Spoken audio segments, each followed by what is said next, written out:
When the whole nation had finished crossing the Jordan, the Lord said to Joshua, "Choose 12 men from among the people, one from each tribe.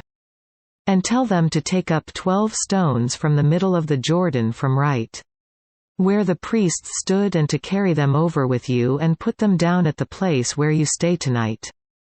So Joshua called together the 12 men he had appointed from the Israelites, one from each tribe. And said to them, "Go over before the ark of the Lord your God into the middle of the Jordan. Each of you is to take up a stone on his shoulder, according to the number of the tribes of the Israelites, to serve as a sign among you. In the future, when your children ask you, 'What do these stones mean?' tell them that the flow of the Jordan was cut off before the Ark of the Covenant of the Lord. When it crossed the Jordan, the waters of the Jordan were cut off. These stones are to be a memorial to the people of Israel forever." So the Israelites did as Joshua commanded them.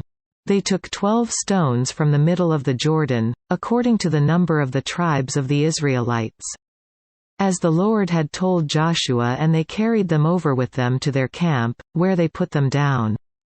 Joshua set up the 12 stones that had been in the middle of the Jordan at the spot where the priests who carried the Ark of the Covenant had stood. And they are there to this day.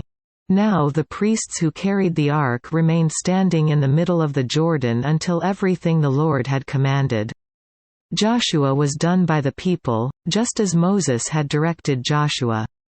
The people hurried over. And as soon as all of them had crossed, the ark of the Lord and the priests came to the other side while the people watched.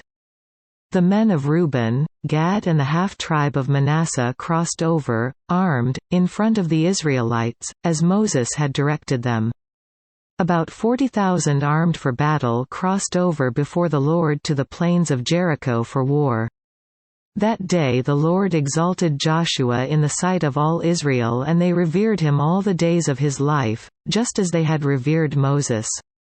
Then the Lord said to Joshua, "Command the priests carrying the Ark of the Testimony to come up out of the Jordan." So Joshua commanded the priests, "Come up out of the Jordan." And the priests came up out of the river carrying the Ark of the Covenant of the Lord.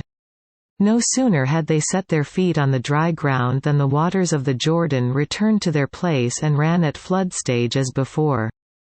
On the 10th day of the first month the people went up from the Jordan and camped at Gilgal on the eastern border of Jericho. And Joshua set up at Gilgal the 12 stones they had taken out of the Jordan. He said to the Israelites, "In the future when your descendants ask their fathers, 'What do these stones mean?' tell them, 'Israel crossed the Jordan on dry ground. For the Lord your God dried up the Jordan before you until you had crossed over.' The Lord your God did to the Jordan just what he had done to the Red Sea when he dried it up before us until we had crossed over. He did this so that all the peoples of the earth might know that the hand of the Lord is powerful, and so that you might always fear the Lord your God."